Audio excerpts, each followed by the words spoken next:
tenemos 2 años. Estaba y veo acá al doctor Guillén Weiner como presidente de la Junta Directiva, que fue quien promovió la creación de esta comisión. Y en el 2019, a quien agradecemos, por cierto, y que en el 2019 celebramos la primera Jornada Nacional de Psicología y Derechos Humanos acá en Costa Rica.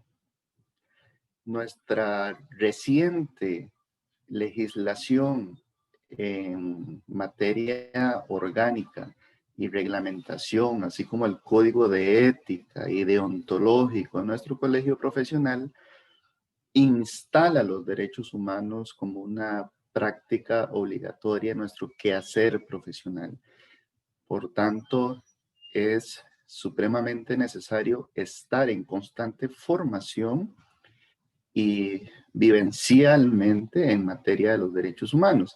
No es una materia sencilla, constantemente suceden situaciones que desafían la normativa y para tal efecto existen principios que permiten dar los abordajes necesarios siempre bajo la doctrina de protección de las personas. La esencia de los derechos humanos es el trato digno, tratar a las personas con dignidad, a todas las personas. La Comisión de Derechos Humanos en este momento está conformada por Catherine Mesén, que es nuestra presidenta y está aquí presente en este momento.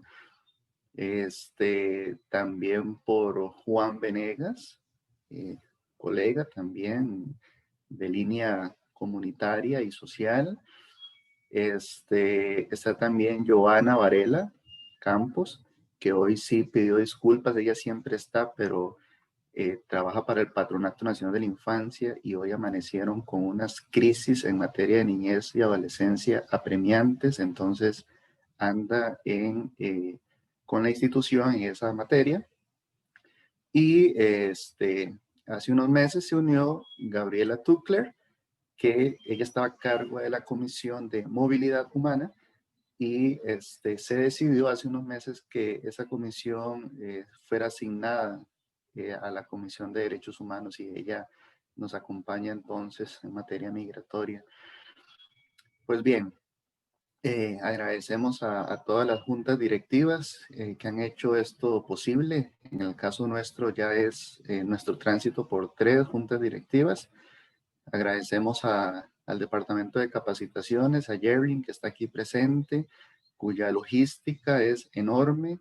El Departamento de Comunicación, que es quien permite toda la divulgación, diseño gráfico y demás, y a todo el Departamento Administrativo del Colegio de Profesionales en Psicología.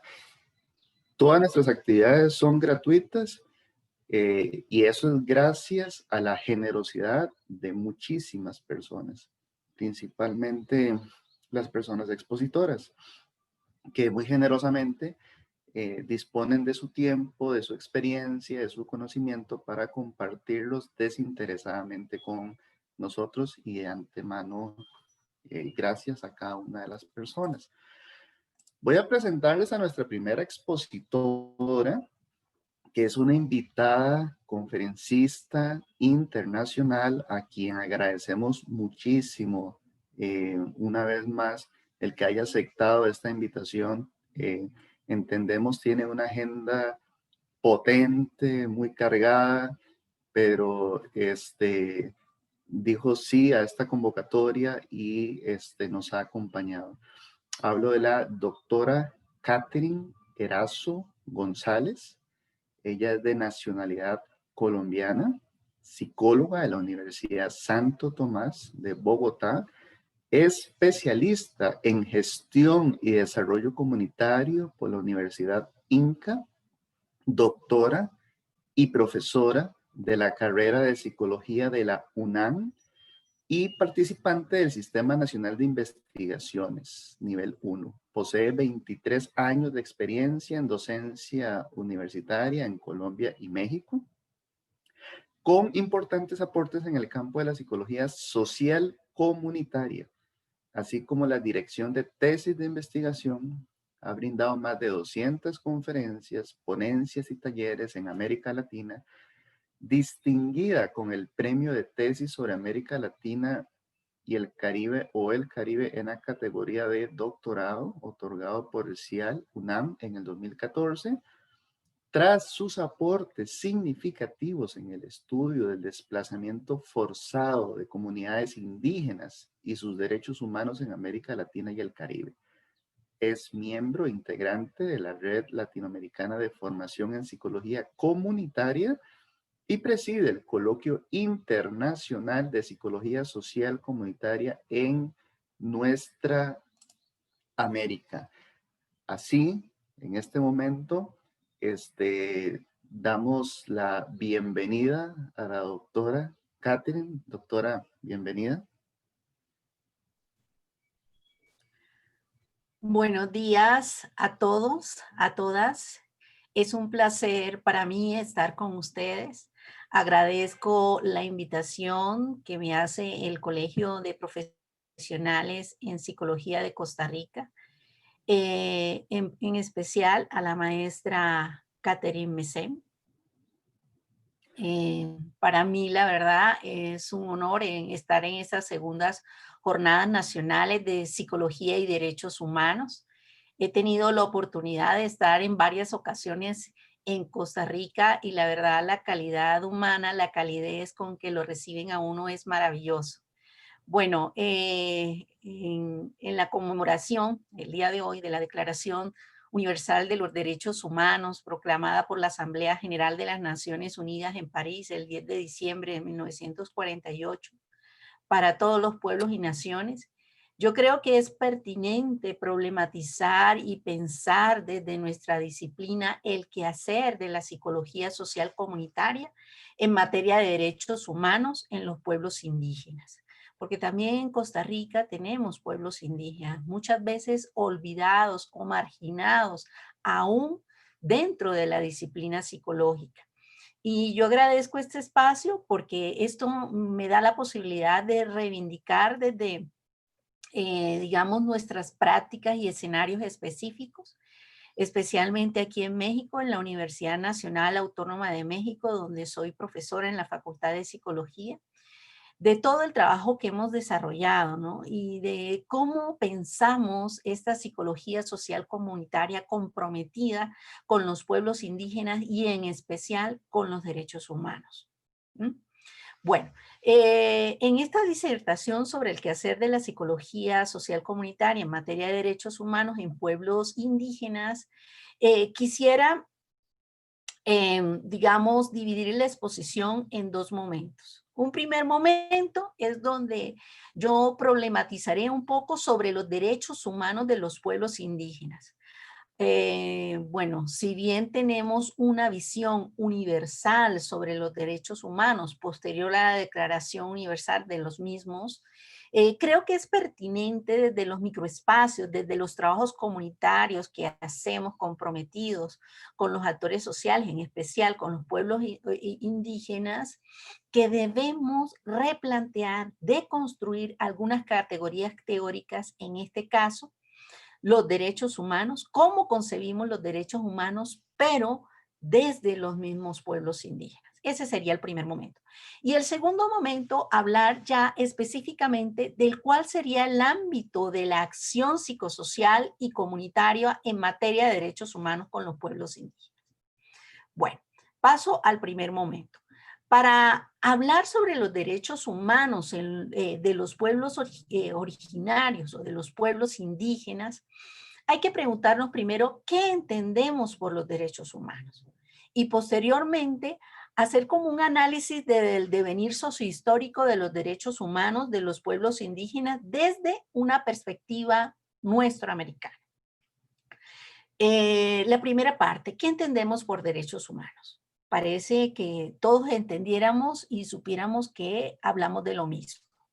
Pero yo quiero poner en tensión este concepto que hemos trabajado a lo largo de muchos años, ¿sí? posterior a 2 guerras mundiales y a todo el trabajo que ha hecho, por ejemplo, la ONU por la reivindicación a través de esta Declaración de Derechos Humanos, creo que es necesario hoy en día pensarlos, deconstruirlos desde las mismas bases de las comunidades, especialmente de los pueblos originarios.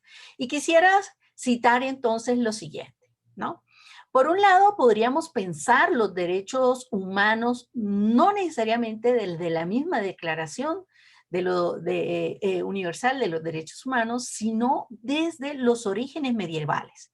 En las fundamentaciones, por ejemplo, filosóficas que nos da Santo Tomás de Aquino, Francisco de Vitoria, ustedes saben que es el padre del derecho internacional moderno, pero especialmente el trabajo que hizo Bartolomé de las Casas, lo podemos encontrar, por ejemplo, en sus obras sumarias de brevísima relación de la destrucción de las Indias y la apología de la historia sumaria, quien defendió la libertad y la autodeterminación de los pueblos indios. No sé si ustedes se acuerdan este gran diálogo que hubo entre Bartolomé de las Casas y Gines de Sepúlveda, en donde Bartolomé de las Casas sí de una forma fehaciente defendía los derechos y los derechos humanos de los pueblos indígenas, porque en este momento el grueso, digamos, de la discusión era que si los indígenas eran humanos o no. Estamos hablando de las primeras discusiones en la época medieval. Sumado también a estas intenciones, también tenemos otros aportes especiales dentro de esta época medieval, que fueron las de Alonso de la Veracruz, con unos aportes también interesantísimos para el estudio de los derechos de los pueblos indios del continente. Bueno, estas visiones muy basadas, muy asentadas dentro del tomismo y especialmente dentro de lo que podríamos llamar y conocer como el naturalismo. El naturalismo tenía una visión sobre los derechos humanos que reposaban en lo que era bien y lo que era mal, pero basadas en el derecho natural dado por una divinidad, por, digamos, una presencia o, digamos, un pensamiento de lo que era lo sacro. Era el derecho sometido a principios superiores, no necesariamente a la voluntad humana, sino a la expresión de una sabiduría divina dada por Dios. Y de ahí entonces se plantean en materia de derechos, ¿sí?, lo que es bien y lo que es mal, lo que es justo y lo que es injusto. Este fue el primer derecho concebido dentro de los derechos humanos con una visión natural. Posteriormente vienen los derechos naturalistas modernos, por ejemplo, sedimentados en lo que era la propuesta de Rousseau, de Grocio, entre otros, ¿no?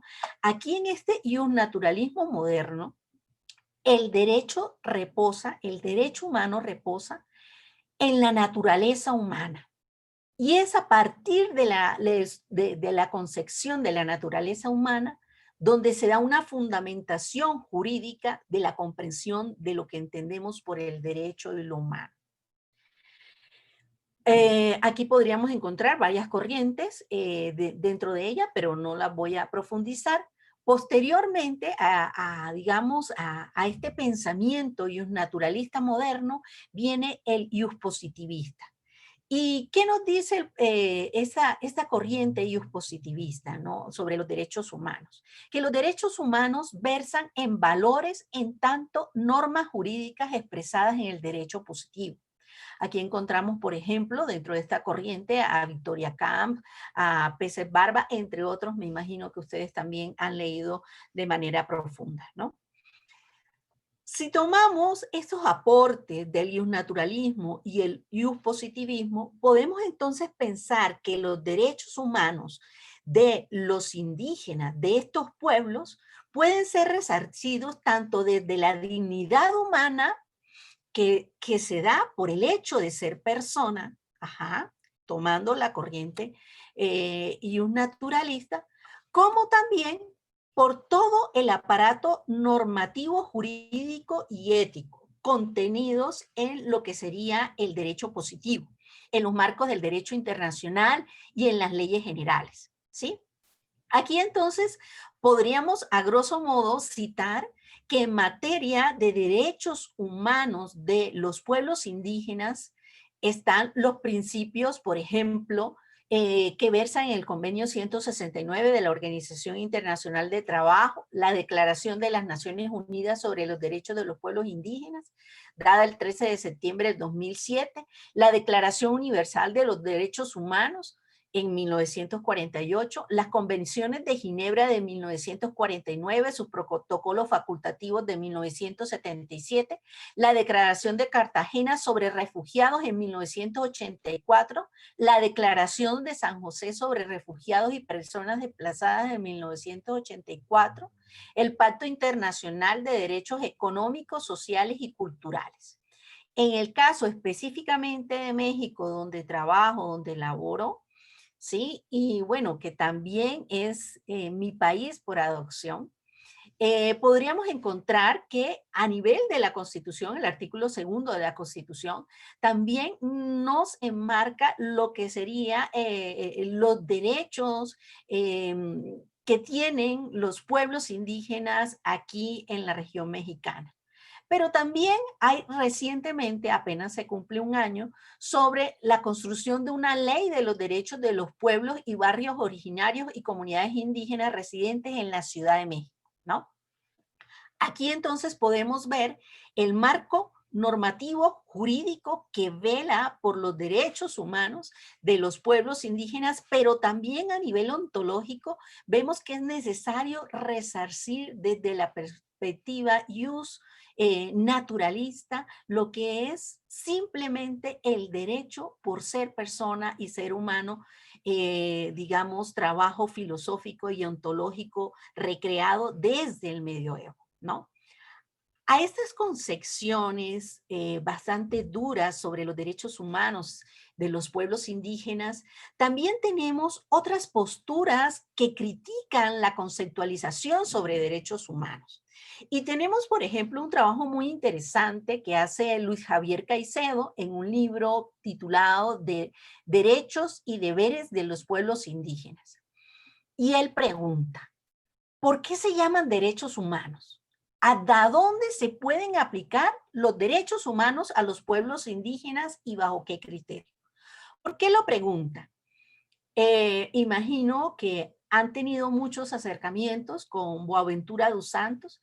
En ese sentido de rescatar las epistemologías del sur, vemos que también dentro del quehacer disciplinar de la psicología, hemos olvidado otras formas de conocer y aprender la realidad. En tanto que, por ejemplo, en el caso de los pueblos indígenas, tienen otro sentipensar sobre el ser y hacer en el mundo. Para ellos, ¿qué implica los derechos humanos?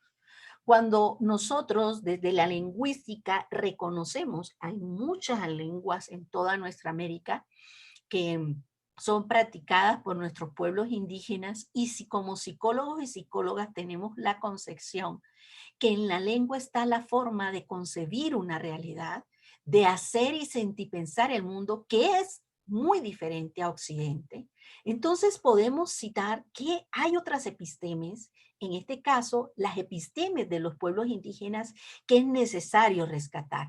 Desde este horizonte de sentido, entonces nos preguntaríamos, ¿qué son los derechos humanos para los pueblos indígenas? ¿Será lo mismo que se piensa desde ese derecho humano universal para Occidente? Y es precisamente Luis Javier Caicedo que pone en tensión y en discusión esto. Y nos pone un ejemplo. El caso de Colombia, por ejemplo, los Wigua se ubican en el Cesar, en la parte norte de Colombia. Para los Wiguas, todo es una unidad. Ajá. En este caso, los Wiguas no pueden hablar de los derechos solamente de los Wiguas, es decir, de los que habitan la Sierra Nevada de Santa Marta en Colombia, ¿sí? Y desde ahí hablar de los derechos humanos. No. Ellos, para hablar de derechos humanos, hablan de los derechos humanos de la misma sierra, no de las personas, ¿no? Sino de la sierra, y que en la sierra están personas. ¿Qué quiere decir esto? Esto es un pensamiento muy complejo que también, digamos, nos ubica en un momento en donde nos mueve un poco la butaca sobre lo que conocemos en materia de derechos humanos, ¿sí? Ellos dicen, en la medida en que se garantice la vida y la armonía entre las comunidades que habitan, se puede hablar de derechos humanos. Y las comunidades que habitan la sierra no solo son personas, hombres, mujeres, familias, sino también es la tierra y territorio. Entonces, ¿cómo entender la humanidad con la vinculación de la tierra y territorio? Fíjense que en el caso, por ejemplo, de Ecuador, en la Constitución ecuatoriana, la tierra y el territorio no son objetos, así como lo emana a los principios capitalistas y la organización capitalista que tenemos, ¿no? Y el sistema neoliberal. La tierra es un sujeto. Entonces, los huiguas hablan con la tierra. Tienen una relación directa con la tierra. Para ellos, la tierra es la madre. Es decir, es un sujeto también como todos nosotros. En este sentido, garantizar los derechos humanos es también garantizar los derechos de la tierra y territorio. No sé si me explico. Es una visión bastante diferente a lo que podríamos concebir desde Occidente. Ahora también algo particular, además de que ellos hablan, por ejemplo, con los animales, con la lluvia, con otros seres que para nosotros no tienen, entre comillas, esa división de los humanos, pero ellos sí lo tienen desde una visión humanizante a estos seres, a estos fenómenos naturales. Es que también para los Wigwam las normas de relación, los derechos, no están sujetas a las leyes positivistas emanadas de un derecho, por ejemplo, romano, sino que muchos de sus derechos están construidos a partir de mitos. Y ellos, por ejemplo, nos hablan de un mito muy interesante, ¿no? Que les podría poner un ejemplo para que ustedes comprendan esta dimensión. Ellos hablan, por ejemplo, del bungú. El bungú es la lechuza. La lechuza mastica el ayiyu, que es la coca. Y cuando la mastica, la expulsa y se la riega, por ejemplo, a otras aves. Las aves quedan manchadas, los pájaros quedan manchados. Pero un día, esta lechuza, este bungu, quedó dormido y lo mancharon a él. Y ya no pudo dar órdenes, ya no pudo dar leyes dentro de este medio natural. Para el Mama, la autoridad tradicional, ¿qué implica este mito? Este mito implica de que aunque todos tengamos diferentes ropajes, todos estamos manchados. Entonces, nadie puede imponer la ley a otro. Entre todos construimos, entre todas decidimos. Por eso, entonces, estas leyes, estos derechos están basados en, digamos, usos y costumbres. Y entonces, el derecho humano tiene otra dimensión. Aquí podríamos entonces plantear que el concepto de derechos humanos, en su dimensión ontológica, necesita también concretarse y analizarse desde espacios específicos, en especial en los pueblos originarios, los pueblos indígenas del continente. Repensar, replantear con ellos qué son los derechos humanos. Bueno, el devenir sociohistórico de los derechos humanos de los pueblos indígenas. Los derechos humanos han sido, ustedes saben, una lucha histórica y social que se ha dado, ¿no? A partir de luchas de poder, a partir de guerras que han dejado devastadas a la humanidad. Y yo quisiera citarme para comprender lo que ha sido la vulneración y la situación de vulnerabilidad en que se le han puesto a los pueblos indígenas del continente este devenir sociohistórico desde una perspectiva de los derechos humanos.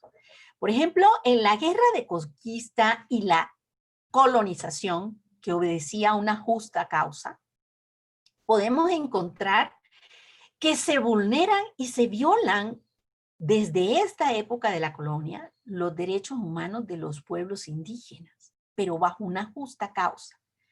¿Y cuál era esa justa causa? ¿Por qué se podían vulnerar, violentar masivamente los derechos, los derechos y los derechos humanos de los pueblos indígenas? Acuérdense que Gines de Sepúlveda, basado en una apreciación aristotélica, declaró que los indios eran bárbaros, por lo que los españoles tenían todo el derecho de gobernarlos. Al ver entonces en los indios falta de capacidad, entonces los españoles tomaron a la fuerza y a través de la guerra el dominio de las nuevas tierras de los indios, despojándolos de sus tierras y territorios, de su trama psicosocial, de su historia. Un acto bélico que arrasó con muchas comunidades indígenas, bajo una justa causa.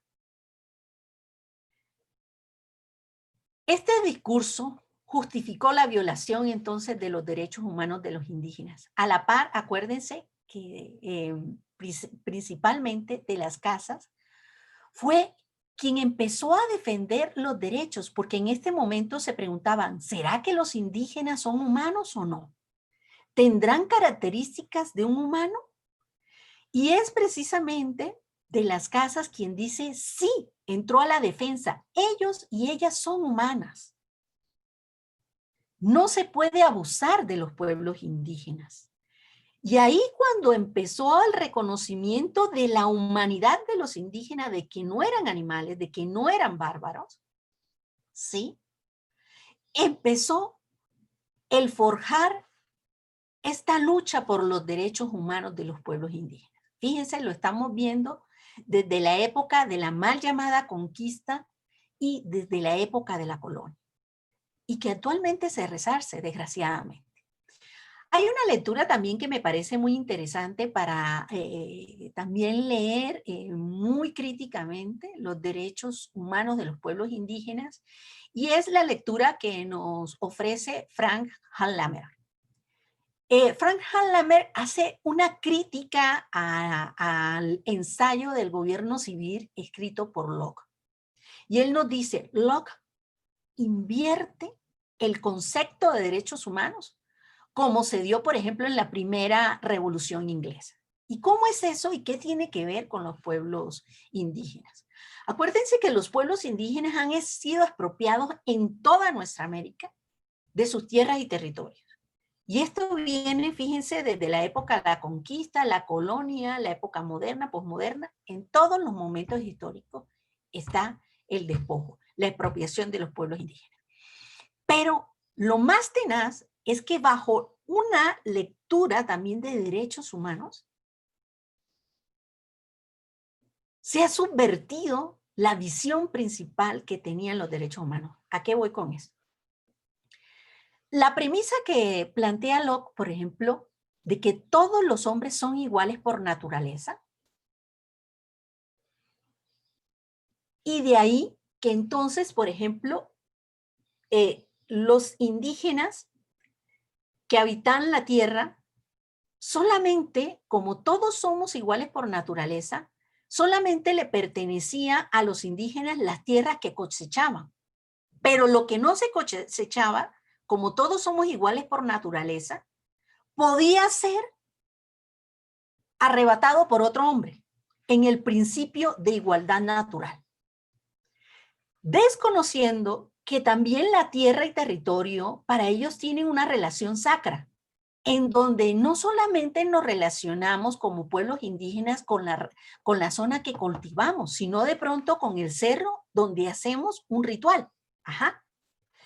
En este caso se les despojó bajo esta idea de que todos los hombres somos iguales por naturaleza a muchos pueblos indígenas, por ejemplo, de América del Norte, dentro de esta legítima causa, fueron expropiados de sus tierras y territorios. Tanto así que vemos también más recientemente en el caso de Brasil, en el caso de Perú, que muchas de las tierras amazónicas han sido despojadas de los pueblos indígenas porque dicen que eso es muy poco indígena para tanta tierra. Entonces hay que conquistar a la selva. Un principio de dominación bajo, entre comillas, la igualdad del hombre. Es totalmente, dice Han Lammer, esta visión que nos da Locke sobre los derechos humanos. La igualdad y entonces la libertad están totalmente distorsionadas desde este principio. Locke considera, para defender su argumento, que el estado natural es transformador de la vida social y el estado civil como perfección del estado natural. América lo ve como un estado natural sin ningún estado civil o político. De ahí entonces justifica el sometimiento, la dominación y la expropiación de las tierras a los indígenas americanos. Según esta visión, entonces, de los derechos humanos liberales de la Ilustración, solamente puede castigarse quien tenga propiedad a quien infrinja el derecho contra la propiedad. Vemos entonces que esta perspectiva desde los derechos humanos no es una perspectiva ascética, sino que reproduce una lógica de oprimido-opresor. Es evidente que se legitima la expropiación de tierras de los indígenas y su desplazamiento, ¿sí? Bajo leguleyas. Pero bueno, el derecho humano no quedó solamente ahí, ¿no? Si bien hay todavía algunas prácticas sobre esta visión de Locke, sobre los derechos humanos, y ya ven que también hay visiones en donde para alcanzar la paz hay que hacer la guerra y entonces ergo se violan muchos derechos humanos, bajo estas visiones bastante maquiavélicas, por decirlo así, y que van en detrimento también de los derechos humanos. Creo que también se han ofrecido resistencias a estos poderes hegemónicos y estas visiones sobre los derechos humanos, sobre paradigmas contrahegemónicos y alternativos de los derechos humanos anclados en la cosmovisión de los pueblos indígenas. Y los encontramos, por ejemplo, en los procesos reivindicativos de los derechos y derechos humanos de los movimientos sociales y de los movimientos indígenas, que son contrahegemónicos. Tenemos entonces frente a ello una disyuntiva y digamos una tensión de poder dentro de esta concepción de derechos humanos anclados dentro de unas luchas sociales pero también políticas y dentro de un entramado económico. Y vemos que también hay ciertas lecturas que se han hecho a nivel histórico de los derechos humanos que van a contracorriente de los mismos derechos humanos. ¿Sí? Bueno, esto un poco para problematizar la conceptualización, que yo creo que daría mucho tema para que ustedes también debatan, ¿no? Y argumenten o contraargumenten esta propuesta que les hago, que es la verdad muy provocativa, ¿no? Pensar los derechos humanos desde los mismos microespacios. Bueno, ahora, en cuanto al ámbito de acción psicosocial y comunitaria que tenemos los psicólogos y las psicólogas en materia de derechos humanos en los pueblos indígenas.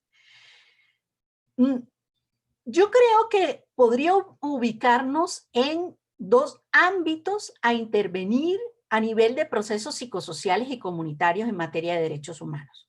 Un ámbito sería a nivel de las significaciones en tanto representaciones sociales de los derechos humanos y el otro sería en el ámbito de la acción y la participación comunitaria.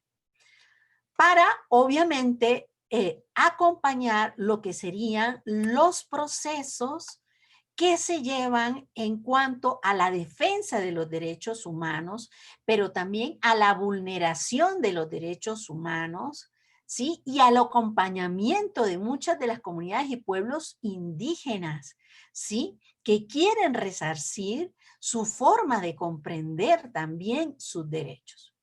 Bueno, vamos al primer ámbito de intervención y de acompañamiento a los derechos humanos de los pueblos indígenas. Y es el plano de la significación y las representaciones sociales. Aquí, desde una perspectiva del interaccionismo simbólico en la psicología social, yo creo que tenemos mucho que decir en materia de derechos humanos. Si bien mi propuesta es pasar de la universalidad del derecho humano a la concretud en las comunidades, de cómo conocen, cómo construyen conocimiento social de los derechos humanos, porque vemos que son en esos microespacios también donde se recrean, ¿sí?, muchos de los estereotipos, muchos de los prejuicios que hay sobre los pueblos indígenas y ergo, a partir de ellos, se violentan a los mismos pueblos indígenas. Entonces, en el plano de la significación y de las representaciones sociales, acuérdense de los aportes que hace Moscowitz, Jodelek, entre otros, sobre el estudio de las representaciones sociales. Yo hice una investigación sobre representaciones sociales de los derechos humanos, especialmente en personas que así, en pueblos indígenas que habían sido desplazados por conflictos armados en la década del 90. Y específicamente cito, por ejemplo, el caso de Acteal, que es una organización civil de indígenas sociles, setales y tojolabales del sureste mexicano. ¿Qué encontré yo a partir de este estudio? Estudio que posteriormente yo reivindico, y retomo, pero para hacer un análisis y un trabajo más de acompañamiento, de acción y participación comunitaria a derechos humanos. En ese estudio que yo hice, me encuentro que cuando hablan de derechos humanos, en este caso, ¿cuál es la representación que se tiene? ¿Cuál es el conocimiento? Se habla de derechos humanos como lo escrito. Implica para ellos una construcción de un pensamiento occidental que difiere de su pensamiento indígena. Lo ven como algo lejano, como algo ajeno. Esas imágenes gráficas que están en lo escrito, para ellos no están en su idioma, pero al ser traducidos se apropian de ello en otro sentido, recogiendo algunas demandas que tienen ellos como pueblos indígenas para comprender este grueso de los derechos humanos. Hay un esquema figurativo que repercute a la vez en el conjunto de representaciones, dándole un significado global a lo que ellos conciben en su mapa mental de qué es lo que son los derechos humanos. Aquí podemos ver que ustedes saben que en el proceso de la representación social se da un proceso de construcción selectiva del conocimiento. Esta selección del conocimiento para ellos y ellas sobre los derechos humanos está dada por sus demandas, por sus peticiones: derecho a la vida, a la tierra, a la seguridad, al territorio, a la autonomía y a la justicia. A la par también, en la construcción de conocimiento de los derechos humanos en los pueblos indígenas mayas, sociles, tojolabales, de Chiapas con los que trabajé, ese conocimiento subyace en una pregunta también intrínseca que surge en su palabra, en su dialecto, ¿no?, en su lengua. Al indagar el ser en cuanto ser, pero también el ser digamos, en relación en su antonomasia, que sería Dios. Y ellos lo dicen, para no hacerlo tan complejo, en sus palabras: tenemos que hacer respetar nuestros derechos como personas, porque nos cuestan a nosotros los indígenas como si fuéramos animales, que no sabemos pensar, que no somos. Gracias a la diócesis de San Cristóbal, gracias al Tactic es Dios, don Samuel Ruiz, él impulsó y trabajó con nosotros y nosotras la liberación de nuestros derechos. De nuestros derechos, porque no somos animales, somos personas.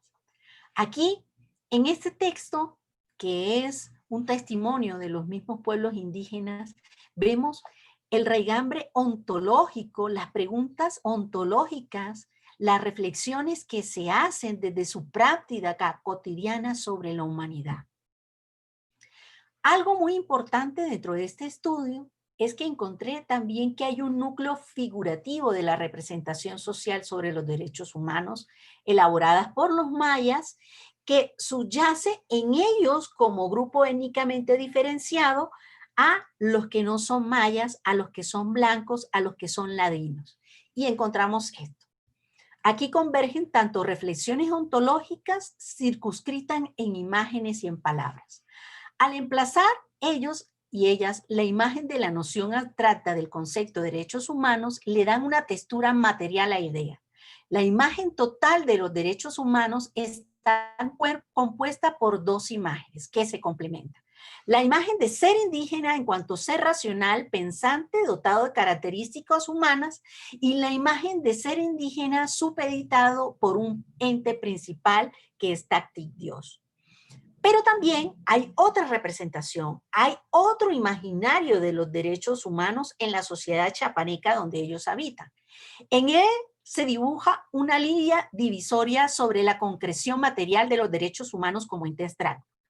Aquí la imagen se dibuja desde la justa posición y la diferenciación que se hace entre lo indio por un lado y lo blanco, mestizo y ladino por el otro.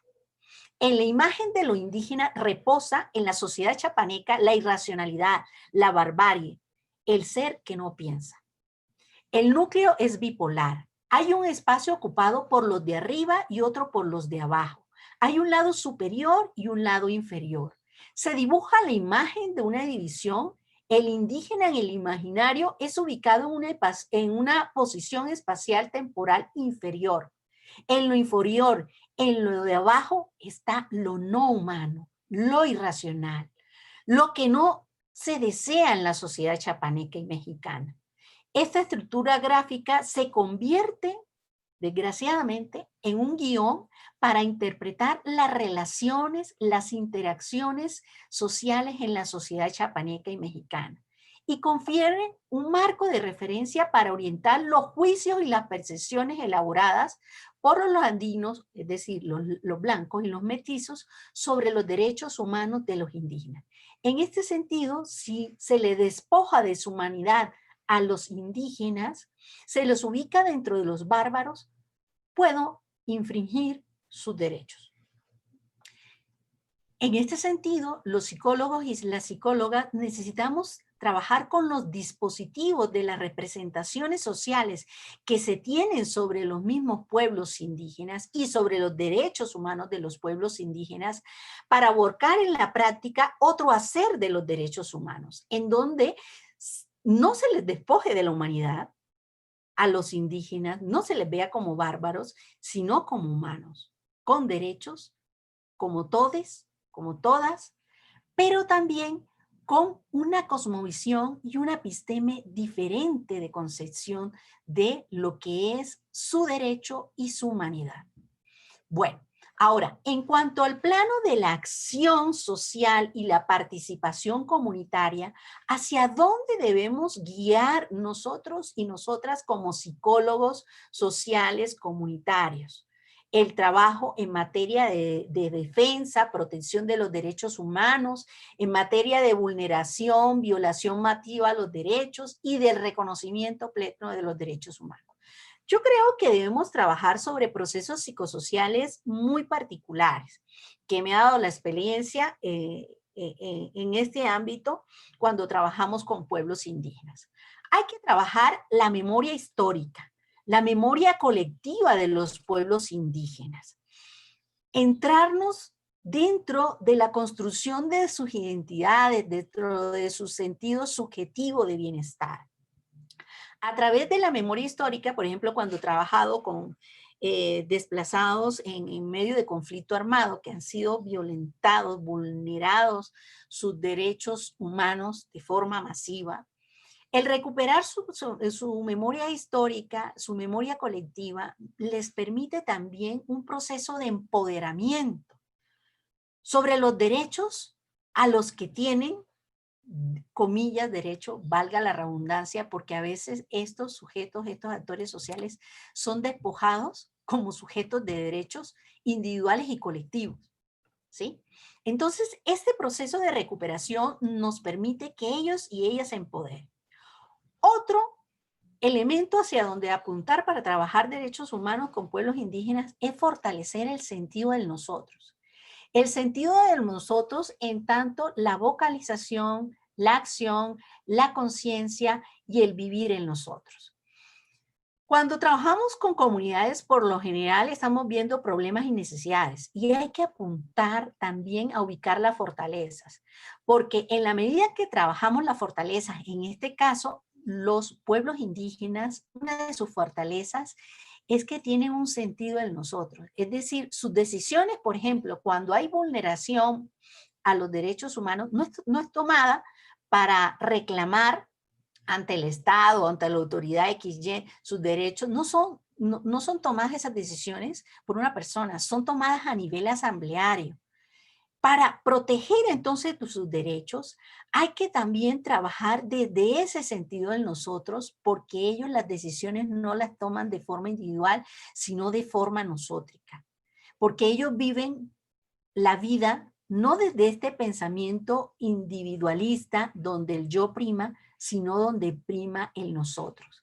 En este sentido, es una gran fortaleza y desde esa fortaleza podemos trabajar el reconocimiento pleno de los derechos humanos en tanto una nosotrificación.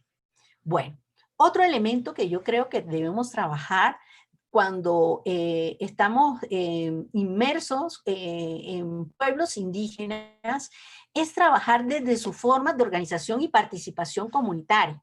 Si bien los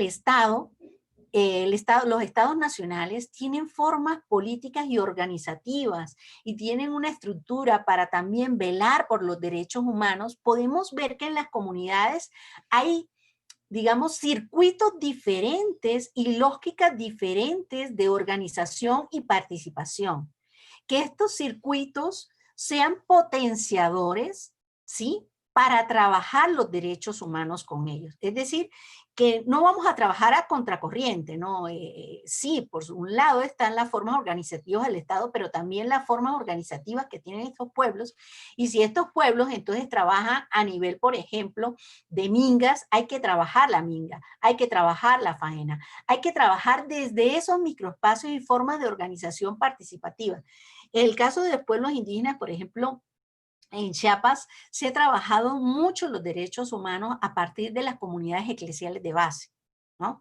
Es un trabajo muy potente, pero reivindicando sus formas de organización y participación propia, ¿sí? Eh, para el acompañamiento de la protección y disfrute pleno de los derechos humanos, creo que también debemos trabajar hacia la visibilización de la vulneración que han tenido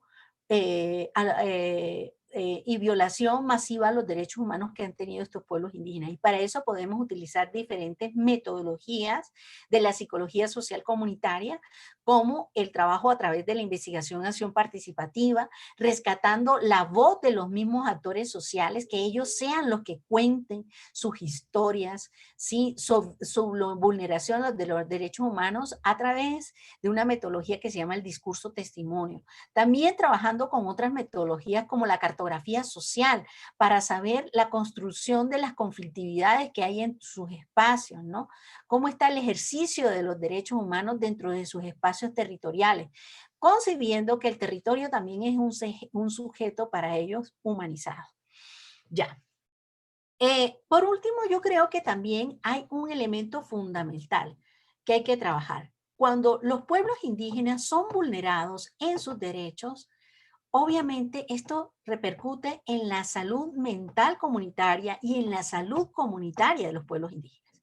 Y hay que hacer todo un trabajo de atención y de acompañamiento a la salud mental y comunitaria de los pueblos indígenas en esta visión de que han sido violentados masivamente. Porque, por ejemplo, cuando una persona ha sido despojada de su tierra y territorio, ha sido desplazada forzadamente de su lugar, su nicho óntico que le da sentido, por supuesto que hay sentimientos de minusvalía, hay sentimientos de enojo, hay sentimientos de un dolor, también hay efectos postraumáticos, por supuesto, que hay que acompañar a nivel de la salud mental comunitaria y de la salud comunitaria, que son conceptos diferentes. Bueno, yo quisiera dejar hasta aquí porque creo que se me ha agotado el tiempo y más bien dar siquiera una brevedad de 9 minutos, 5 minutos de espacios para reflexiones, preguntas, comentarios, compañeros, compañeras. Espero pues que este espacio siga siendo nutrido a lo largo del día y gracias por su invitación. Muchísimas gracias, doctora Erazo. En este momento vamos a abrir un espacio para algunas consultas. Mientras planifican la pregunta a través del chat, Jerry las está filtrando o levantan la mano para hacer una pregunta aquí con el audífono abierto. Unas cositas importantes de decir. Bueno, en este momento vamos a abrir las cámaras, todos y todas. La indicación es tener siempre las cámaras encendidas, pero sabemos que el ancho de banda a veces afecta. Y en los momentos de exposición tratamos de respetar que eso no afecte a la persona que da su disertación en ese instante. Decirles que en la primera jornada del año pasado, el 10 de diciembre del año anterior, los temas fueron otros, los temas de derechos humanos son muchos, no da un día para hablarlos todos, salvo que usáramos una metodología distinta que ahí pronto vamos a ir implementando ahora que estamos más sensibilizadas con el tema de lo virtual.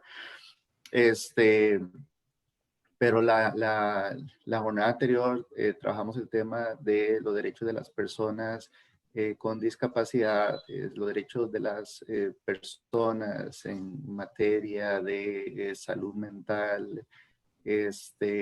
Tratamos los pueblos originarios, el tema, las personas migrantes también, etcétera. Y hoy tenemos unas otras temáticas también.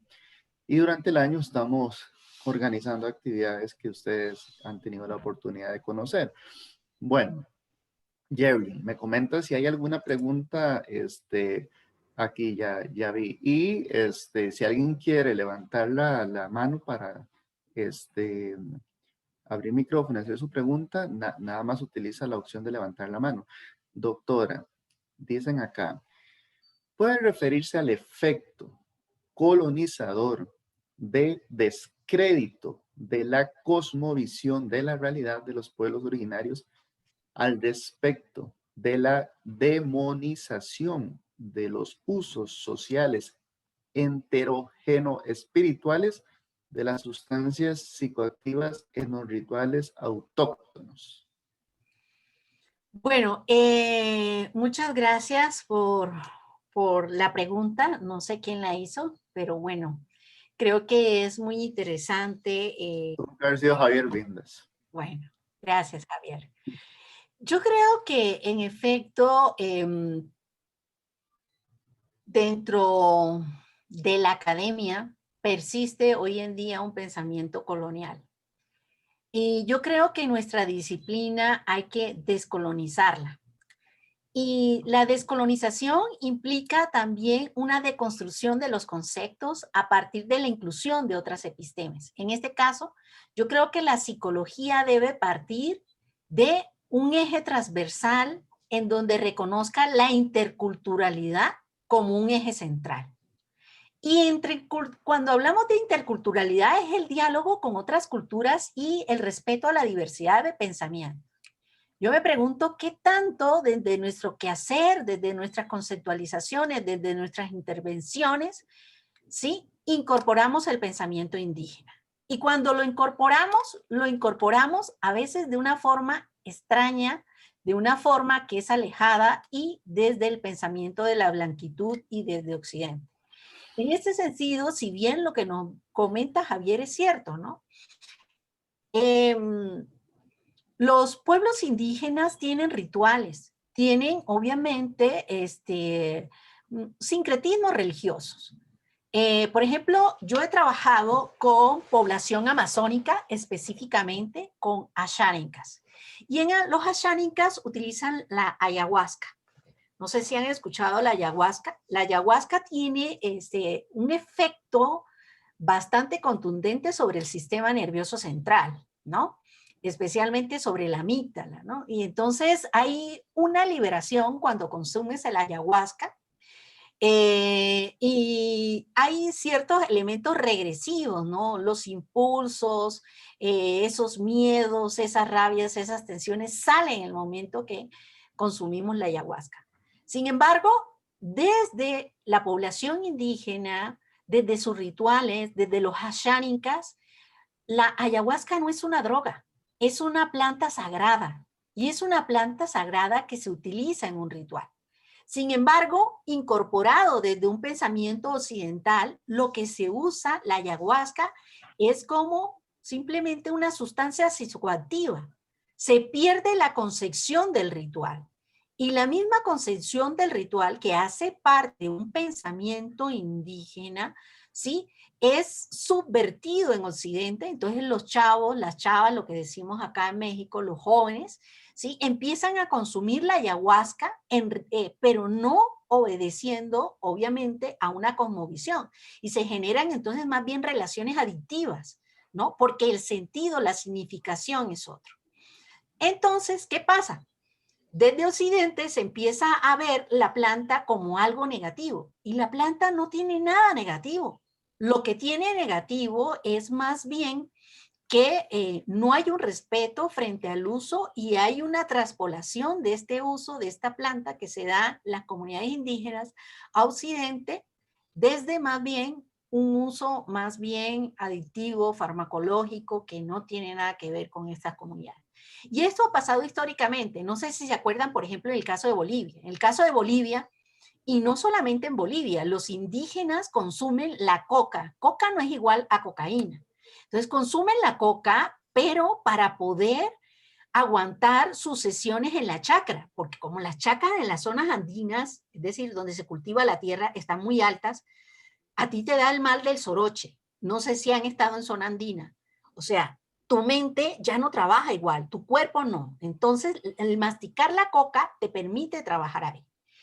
Y hubo una imposición en una época histórica en Bolivia de erradicar la coca. Erradicar la coca es como quitarle la tortilla al mexicano. No sé si han venido a México.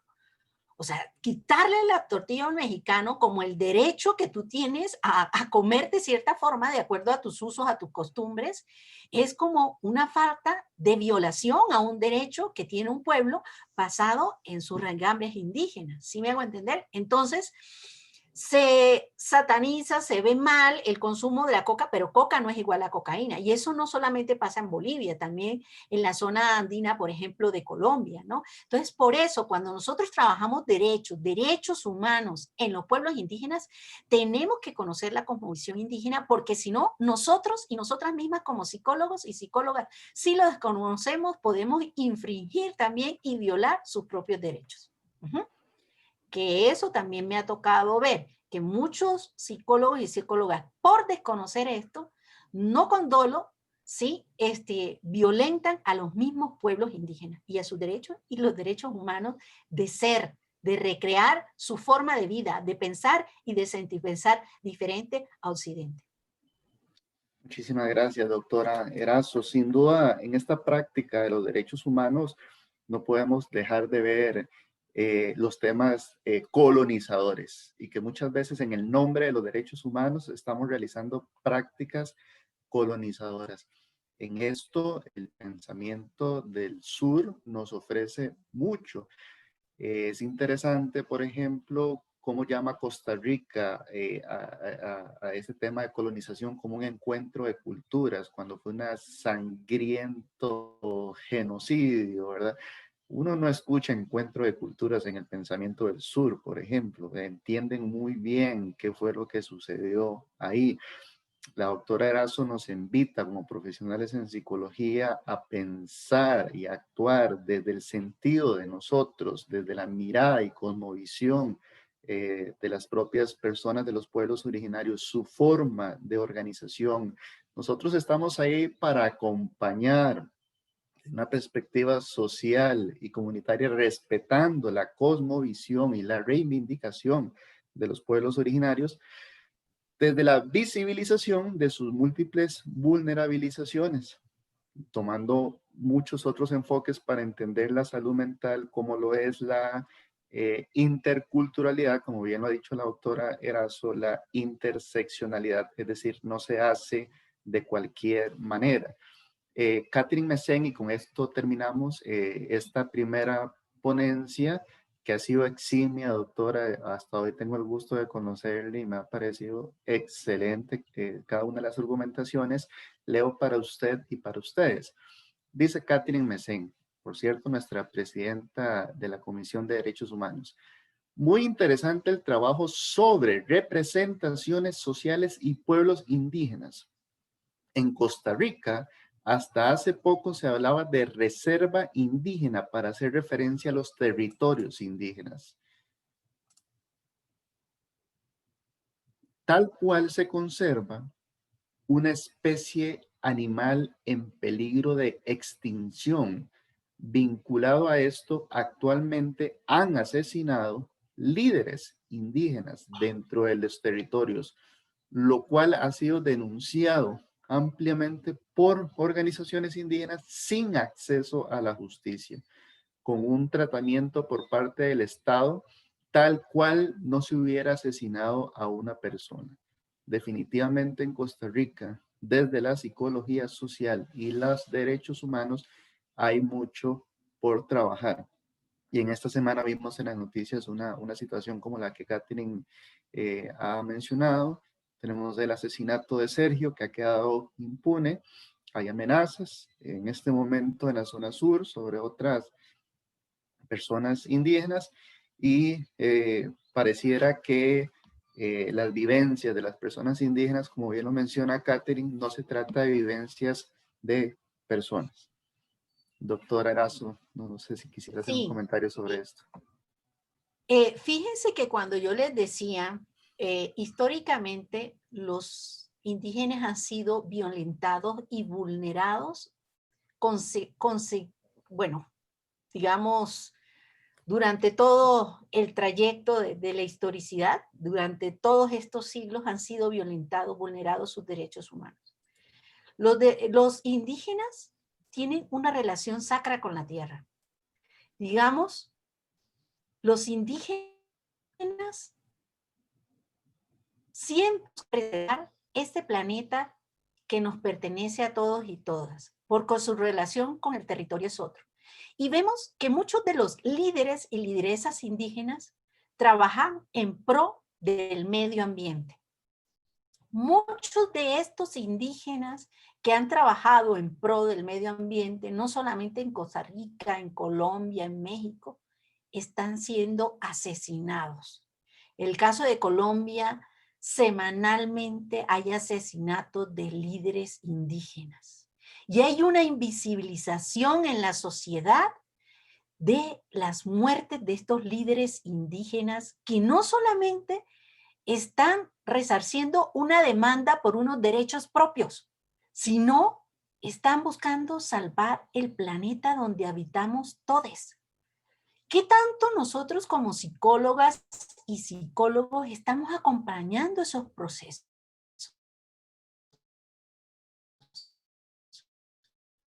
En el caso de México, en plena pandemia, el actual gobierno implementa la construcción de un tren Maya que despoja a muchas comunidades indígenas. La construcción de un aeropuerto como si fuera tan necesario en estos momentos de pandemia, un aeropuerto, ¿no? Que despoja a muchos pueblos indígenas. ¿No es eso una violación masiva a los derechos humanos de los pueblos indígenas? ¿Dónde estamos los psicólogos y las psicólogas acompañando ello? Yo creo que tenemos una gran tarea, pero desgraciadamente en muchos casos nuestra psicología se ha vuelto una psicología de élite. Solo trabaja con ciertos sectores y una psicología que debe ser, yo creo, antirracista, porque debemos empoderarnos y trabajar con los pobres, con los oprimidos, pero con estos que han sido violentados y vulnerados en sus derechos humanos desde la misma época de la invasión que le llaman conquista, porque el mismo hecho de llamarle conquista es una vulneración a un derecho. ¿Por qué? Nosotros y nosotras, los pueblos indígenas que habitaban nuestra América, no fueron conquistados, fueron invadidos y despojados. Pero lo peor es que se han construido leyes, leguleyas y visiones sobre el derecho y el derecho humano que violentan desde una perspectiva colonizadora a los mismos pueblos indígenas. Hay mucho por hacer, compañeros, compañeras. Ojalá yo pueda ver algún momento que visite Costa Rica, que los costarricenses, las costarricenses, estén trabajando desde visiones descoloniales de los derechos humanos, pero en pos de estos pueblos, de estos territorios indígenas que les decían, como decía aquí la maestra Catherine. Gracias, compañeros, compañeras, por la invitación. Muchísimas gracias, doctora Erazo. Justamente al ser este un tema que tocamos en la primera jornada del año anterior y por la evaluación, las mismas personas participantes nos indicaban la sorpresa por la carencia de conocimientos sobre los derechos humanos de personas de pueblos originarios, personas indígenas, es que en esta segunda jornada hemos querido tocar el tema y creemos que lo vamos a seguir tocando en las siguientes jornadas porque es una población altamente vulnerabilizada, despojada y nosotros como profesionales en psicología tenemos un reto, bien lo menciona usted, doctor Erazo. Le agradecemos muchísimo de parte de la Comisión de Derechos Humanos del Colegio de Profesionales en Psicología su participación, disertación, eximios argumentos. Está invitado, doctor Erazo, a quedarse a toda la jornada. Sabemos que tiene muchas ocupaciones, pero puede quedarse con nosotros todo el resto de la jornada. Y de veras, muchísimas gracias y muchas gracias a Catherine, que gracias a ella fue que pudimos coordinar para que la doctora Erazo nos acompañara hoy. Bueno, vamos a tomar 5 minutitos para estirar rodillas, ir al baño, tomarnos un vasito de agua y mi reloj son las 9:10. Ahí vamos a ir poniendo el tiempo, no se preocupen, ya tenemos experiencia en esto y vamos a ir acomodándonos. Y entonces a las 9:15 regresamos con la ponencia sobre personas que consumen sustancias y el trabajo con ellos desde una perspectiva de derechos humanos. Entonces, nos vemos en 5 minutitos. Gracias.